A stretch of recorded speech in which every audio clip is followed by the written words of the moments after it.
The Indian participants in the Battle of the Big Hole belonged to the 5 non-treaty bands of Nez Perce. They had refused to recognize an earlier treaty, whereby a majority of the tribe had agreed to give up their ancestral lands for a reservation of limited extent, clinging instead to their familiar valleys and uplands, and an area where the states of Washington, Oregon, and Idaho come together.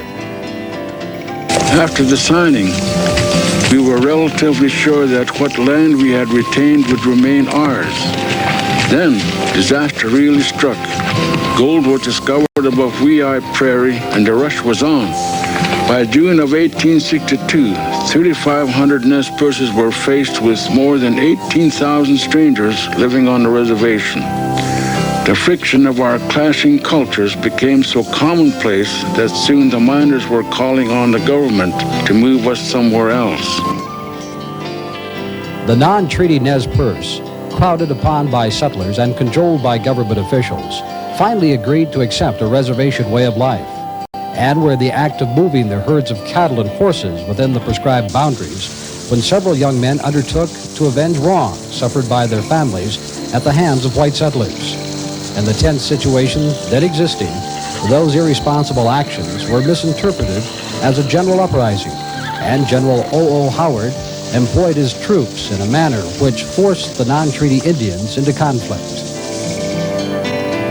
On June 17th, as a small group of Army regulars and volunteers approached the camp, 4 Nez Perces rode out under a flag of truce to meet them. 2 shots were fired by a volunteer. The Nez Perce attacked, and the army was quickly overrun and withdrew to Grangeville. The war that no one really wanted had begun. The non-treaty bands knew that more soldiers would follow and decided that a fighting retreat to Canada would be the best protection for their families. After 2 major battles and several skirmishes, the hostiles decided to leave their homeland and cross the mountains eastward to the Buffalo Range, where they hoped to be left alone.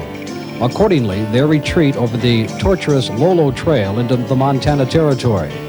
There, after bypassing the ineffectual barricade intended to block their entrance into the Bitterroot Valley, they were allowed an unhindered passage.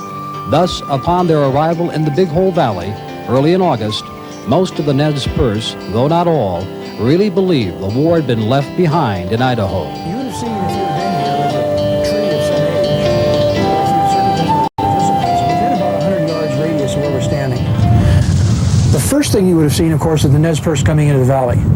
And they would have situated themselves in that institutionalized campground, known to them, in that little concavity, that little scallop of riverbank there, and they would have set up there. Now, they thought they were being left alone. This was going to be the westernmost perimeter of their new domain. They were going to cease being what anthropologists would call plateau mountain people. They would now become High Plains Indians. Probably go out and join with the Crow, who they usually allied with when they were up here, as they periodically did over centuries, coming over the Lolo Trail, coming over the Salmon River Road, to come out and to hunt the bison for a while.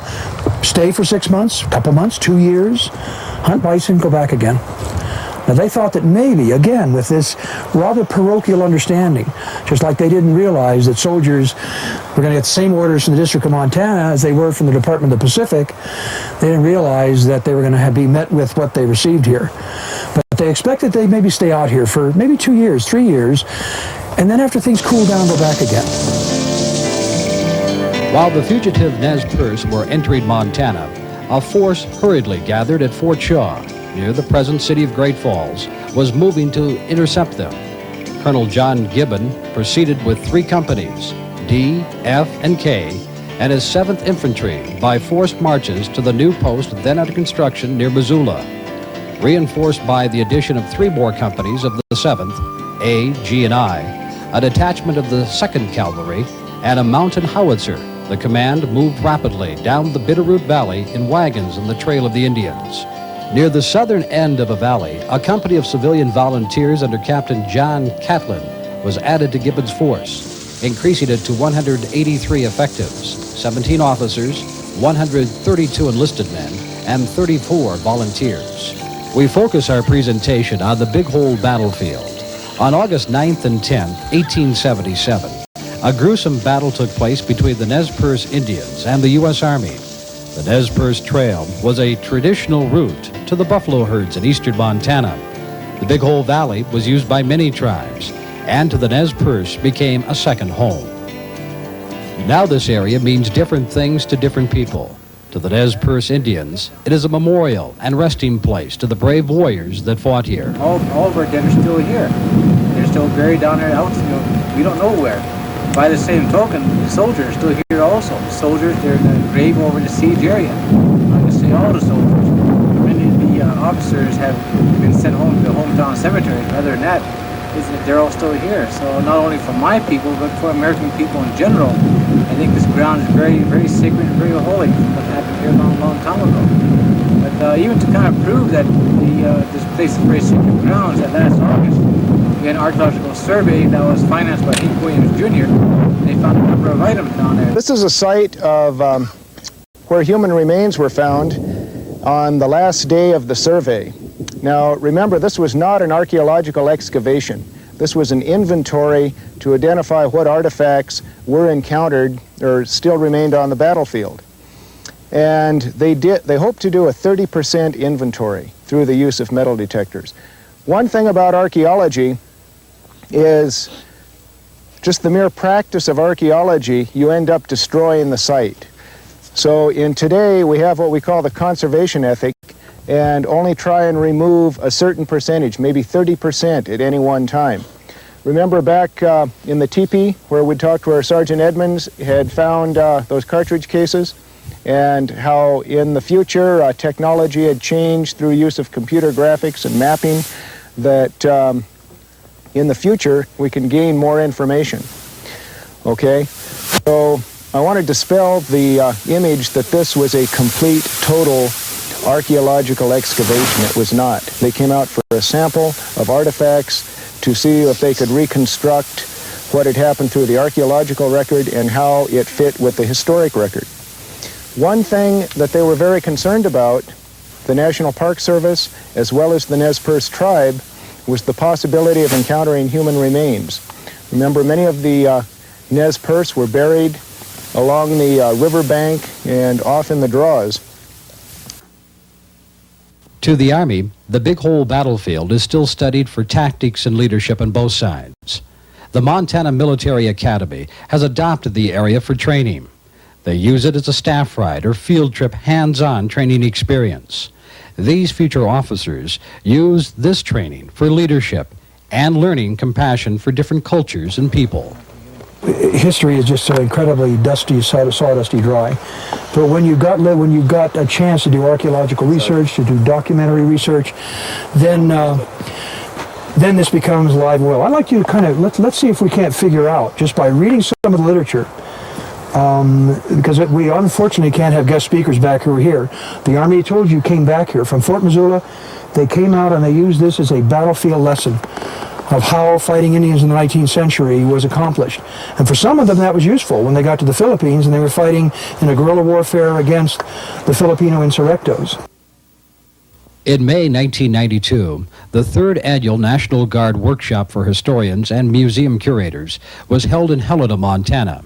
A staff ride was set up to take the participants to the Big Hole battlefield. They reviewed the lessons learned from a historian's point of view. Let's take a look at it from here before we go down there. Company A is on the left flank, Bradley is on the right flank. A is initially a part of the reserve, but this thing becomes so quickly, so precipitously a hot action, it's quickly committed to be the left flank. Then the two remaining companies, with D and K being your skirmishers and the bushes, plus about 10 volunteers under Bradley. The commitments of the reserve goes very quickly to where Company G over on the left quickly comes over to reinforce Logan, and the remaining two companies go over to the center. So you see the mountain howitzer position. Also in that area, at some point, never to be known to us, is the position of where Lieutenant Bradley and the regimental quartermaster, Lieutenant Jacobs, went up in the tree to scope out that village. They were in advance of the 60 mounted men who were back about 10 miles or so. When Howard came up with his soldiers, he was bringing Bannock scouts with him. And that was a great time to move large crowds on a fallen enemy. Chop them up, scalp them, put the goodies, I mean, the one grave that was found here showed that that human being had not been inhumated in that position. That person had been hacked and then just thrown into this pit. Well, that was long past the Nez Perce watching that. An effort was made to identify using archaeological field records, etc., and remove and return these to a grave. And in the case of the Pawnee, they were removed and returned back to Nebraska. And that particular law in Nebraska that I worked on was a party to, was a bit of a forerunner for what is called NAGPRA, N-A-G-P-R-A. I think it's Native American Graves Protection and Repatriation Act. It's a national issue. And that kind of thing reflects the concern that people have for something like this. And what Milo and Kermit explained in terms of the repatriation is a nationwide affair. And Indian people simply think that this is the right way to do something. Perhaps they might be Christians today, but they say our people who died perhaps were not necessarily Christians, or they might have been a mix of traditional religion versus Christian. And if they died with these particular belief systems, that's the way they should be left in the ground. And so you see Park Service and a wide range of people and going to great lengths to assure that sepulcher is assured. What to talk about here has to be looked at with a measure Kermit of Edmonds, a philosophy and National humanity. Guard historian, high school history teacher, and part-time employee at the Big Hole Battlefield, teaches about the early American Army. He believes that the Big Hole battle can provide lessons in history, as well as the compassion for our fellow man. They were intended to kill people. And you're looking at the weapons that did just that kind of execution. The one that did the terrible damage here to the Nez Perce is this one right here. Model 1873 Springfield in .45 caliber. In the hands of the citizen volunteers with a Model 1868 Springfield and some small inventory of firearms that they brought themselves. So we're not talking about fun things. I'm sure you know that. And I'm sure that you can look at this philosophically and technically at the same time. Remember that archery once upon a time was the deadliest of weapons. The Anglo-Saxon archer with his longbow did terrible destruction to the Norman knight. And today the bow and the arrow are relegated to the aesthetic. They can be found at the back of a college campus with arrows going into hay bales, and it's aesthetic. It's a matter of coordination and control and eye and another form of recreation. It is unlikely, since human beings tend to be more like glaciers, that it takes a long time for things to change.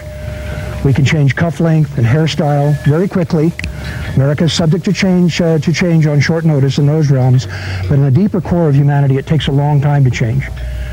And we will probably not see it in our day, but perhaps someday these instruments that were meant to cause suffering and damage to other people, under all kinds of beliefs and justifications, can be relegated to the same level of innocent aesthetic use. What I'd like you to do is to put on a uniform that represents your office, okay? This is a reproduction, as you may know, other than these pieces, which are original, and they are going to be handled lightly with not much chance to damage them, because when we die, they aren't to die with us. They're to last. We're to be curators for someone else in the future. But whenever we have an item of wear, you'll probably notice, if you follow the gray and the green in any of their programs, you'll notice that we use reproductions a lot. This fine group of very well-schooled and knowledgeable gentlemen who represent the Frontier Soldiers organization are all using reproduction materials for the most part, and that's what we have here. This is a Model 1883 Ordnance Sergeant's fatigue coat, his work coat. As you know, every branch of the military tends to have its colors. Blue is here for the infantry as the color of striping and facing and piping and chevron. Yellow is cavalry, red is artillery. Crimson is the color of ordnance. And it would have been the ordnance sergeants who would have received, boxed, inventoried, issued, been responsible for the firearms when they were no longer in the hands of the soldier who received the issue. So Cody is going to become our ordnance sergeant. And actually, this may look more like an overcoat for Cody right now. Cody, would you like to button that up? We believe in learning by doing here.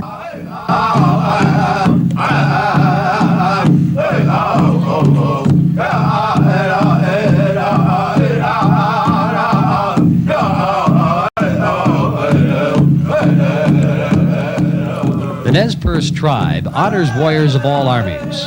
A Nez Perce warrior, who is also a Vietnam veteran, parades with a Gulf War veteran in the opening ceremonies at the Big Hole battlefield. Alan Slickpoo, tribal historian for the Nez Perce tribe, on the 115th anniversary of the famous battle, summed things up in a few choice words. The stories that I have heard firsthand from some of the people that were still living back in the 1930s. As a young boy, I used to listen to them telling stories about some of the actions, some of the incidents that happened, that I never realized that someday that kind of an information would be so important to our way of life. But nevertheless, I strongly feel that things have changed, that the world has changed, just like our culture is changing, just like our language is changing. Our language today is facing a grave situation of becoming extinct. And whenever that language goes totally, then the value and the appreciation of our culture is going to go with it. This is why we like to bring our young people up here and tell them about these things and tell them about the different kinds of plants and people who are living on this earth that are our neighbors. And we hope that in the future there will be no racial problems at all. Why? Because we all believe in the Hanyawak, the maker, the creator, the God that we worship.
Oh,